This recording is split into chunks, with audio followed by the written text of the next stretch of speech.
Okay, this is a quick lesson video on how to use Purdue's online writing lab. It's easy enough to find.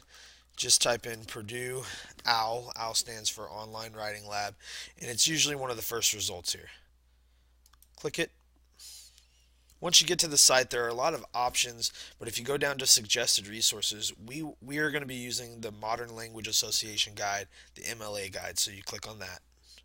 Whatever you need, this website has it when it comes to MLA format.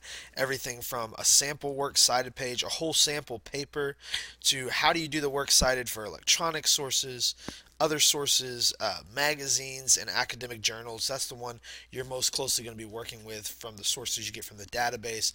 Books, the basic format, it basically tells you how to do anything you could have a question about doing. Right here on the front page, it gives you the paper format's general guidelines. It tells you what kind of paper, the font, the first page guidelines. If you look here, it actually has a sample first page of an MLA paper. This is what I want you to try to make yours look like. We'll go over that in another video. Again, there's a sample works cited page, so when we get to that, you're going to want to go here, make sure your works cited page looks like this. This is how it needs to look. And the most common source we're going to use are from the periodical section, so I want to show you that. Because we're using the ERIC database from EBSCOhost, most of the articles you get will not be magazine articles or newspaper articles or reviews or anything like that. It's going to be down here, an article in a scholarly journal. Your citations on the works cited page should look like this.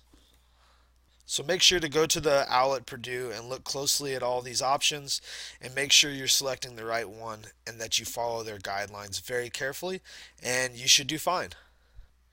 If you encounter any other type of work that maybe doesn't fit underneath the academic or scholarly journal, there's additional resources, other common sources. I mean, they have everything from an interview here to a published conference proceedings. You can even cite a painting or a sculpture, a film or a movie. It's got it all on here, but you need to follow their format. Make sure to use this resource when you're writing your paper, and particularly when you're formatting it, so that you can get your full score. Good luck.